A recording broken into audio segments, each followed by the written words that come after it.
Olá, boa noite. Eu sou a Camila do Ministério Esperança de Israel e hoje eu estou aqui para continuarmos as nossas leituras e reflexões no livro de Provérbios. Hoje nós começamos o capítulo 25 do livro de Provérbios e faremos as seguintes leituras e considerações dos versos 1 a 5.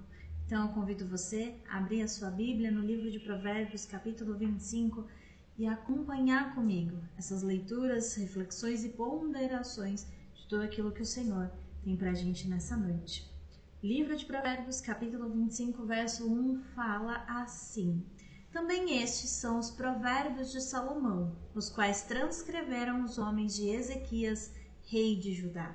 E esse verso justamente para dar um contexto pra gente, né? Ezequias, ele reinou ali 200 anos depois de Salomão, né? Mas é importante que fique assim registrado que esses também são provérbios de Salomão e que eles não poderiam ficar sem registro. E veja, a palavra do Senhor, né? A palavra de Deus, as escrituras sagradas, a Bíblia, ela é divinamente inspirada. Então, o Espírito Santo não poderia, não designou, na verdade, que todos os provérbios de Salomão constassem nas Escrituras, assim, de forma indiscriminada, mas foram considerados e colocados para consideração de todas as gerações. Uma seleção foi adequada para os fins de revelação. Então, é um verso de contexto para a gente, de que mais esses são alguns dos versos de Salomão. O verso 2 fala ainda: a glória de Deus é encobrir o negócio, mas a glória dos reis é tudo investigar.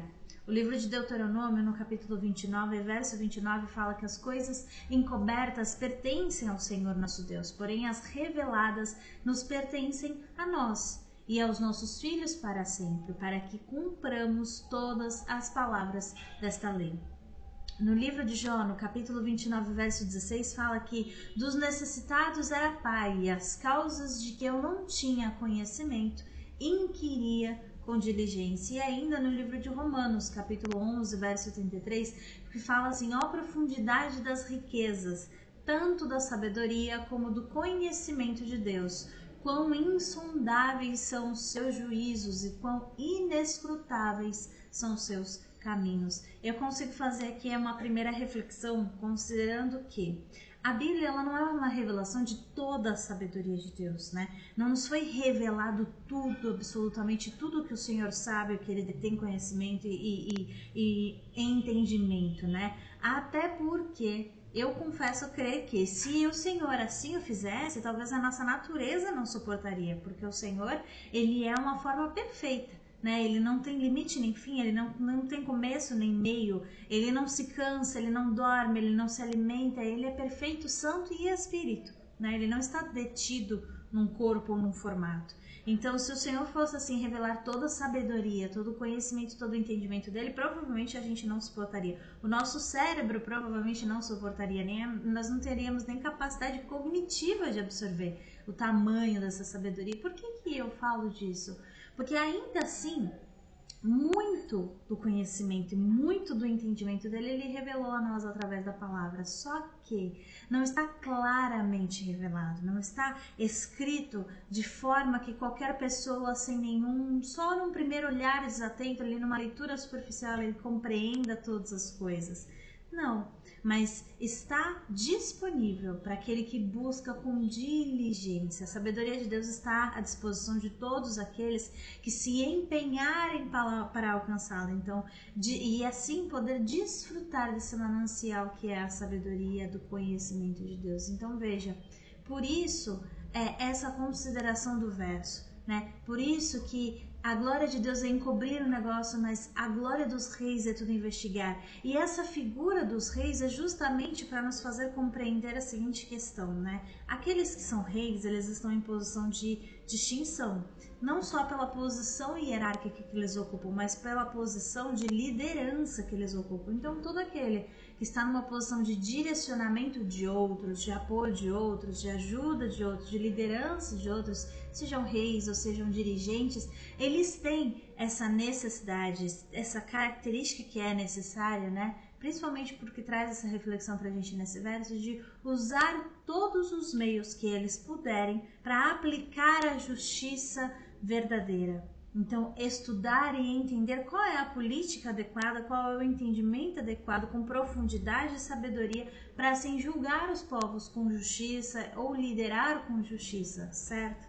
E por isso, naquela época também, eles eram obrigados muitas vezes a escrever cópias da lei para que eles se orientassem nela diariamente, ou seja, o conhecimento com profundidade. E é exatamente isso, né? É exatamente esse ponto-chave, né? É esquadrinhar a lei, conhecê-la com profundidade, com zelo e assim praticar a excelente e boa justiça, é justamente o que não só aquele que usa as palavras da lei, mas também aquele que busca na palavra do Senhor deve realizar, principalmente aqueles que lideram e direcionam. Por isso que a glória dos reis é investigar todas as coisas, é detalhar, é zelosamente pesquisar, é zelosamente compreender todas as coisas. E principalmente sabendo que o Senhor ele não deixou tudo às claras, mas está revelado para aqueles que buscam. Então está oculto por um momento, até que aquele que tem interesse, tem zelo, tem necessidade, busque e ali encontre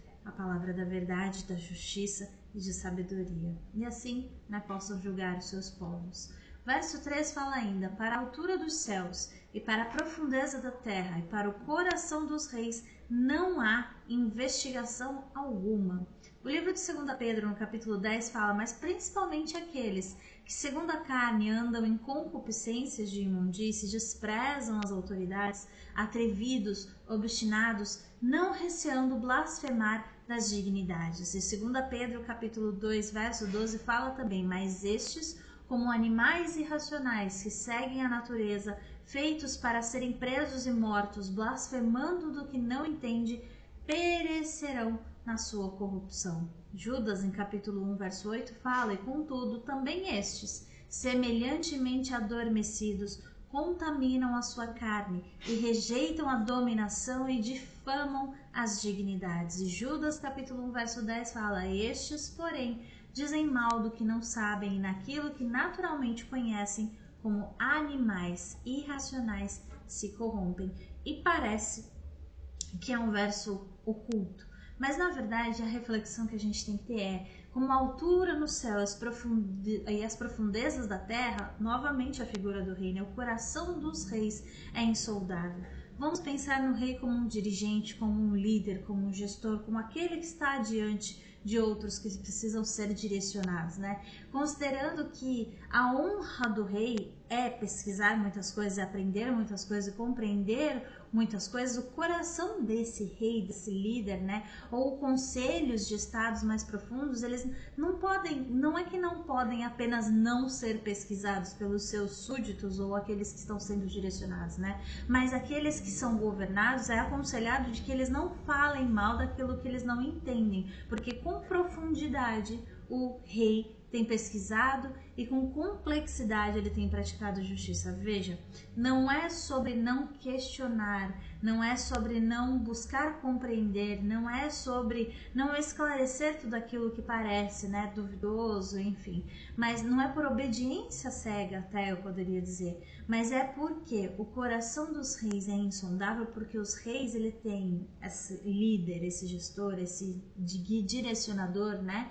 ele tem poder e autoridade, por exemplo, sobre muitas pessoas e, portanto, ele tem muitas informações, ele tem muitas situações acontecendo ao mesmo tempo e muitas decisões que são difíceis de tomar, porque afetam muitas vidas. Essa passagem, ela pode nos ajudar a lidar, por exemplo, com pessoas difíceis, porque vai lembrar pra gente e traz a seguinte reflexão, de que a gente nem sempre vai conseguir entender completamente o que está acontecendo no coração e na mente dessas pessoas. Lembrando a gente que nem sempre a gente vai conseguir entender completamente as pessoas que estão ao nosso redor, porque nós não sabemos todas as coisas sobre ela. O único que sonda corações e mentes e conhece presente, passado e futuro e todas as variações nesse caminho, que são milhares de milhares, é o Senhor.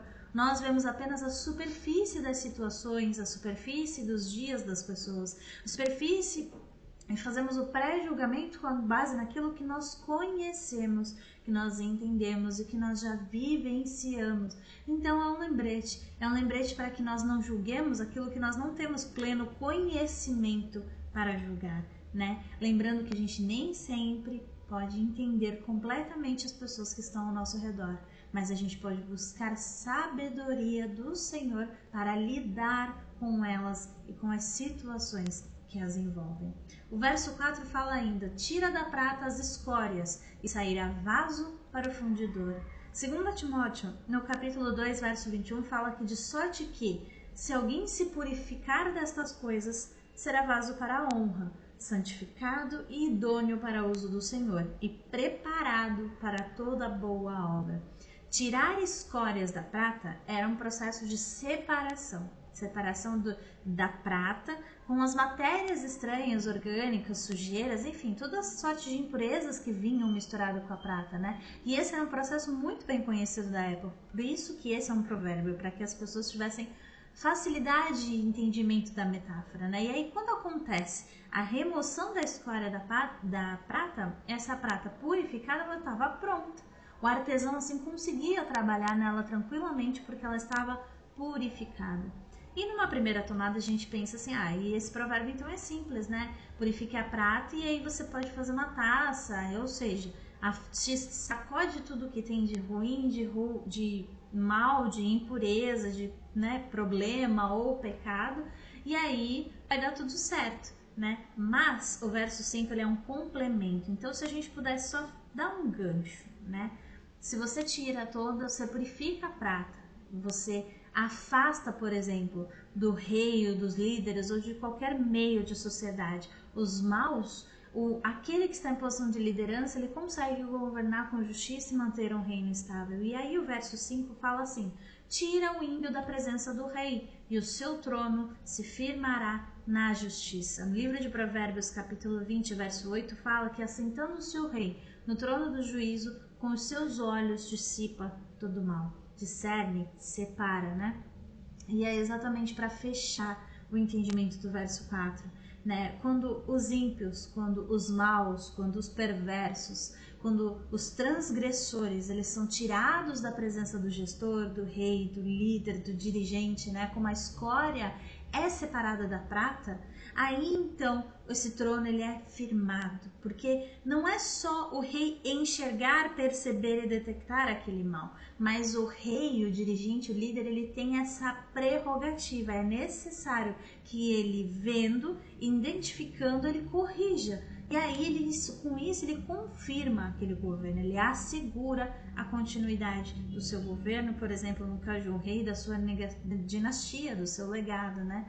Então, nesse momento, com essa ação e com esse gesto, a justiça triunfa e a maldade, ela é tratada da maneira apropriada. E é justamente uma metáfora para as nossas vidas. Não basta nós só identificarmos aquilo que é mal, né? E com os nossos olhos nós temos que buscar sabedoria e discernimento no Senhor para dissipar o mal que está ao nosso redor.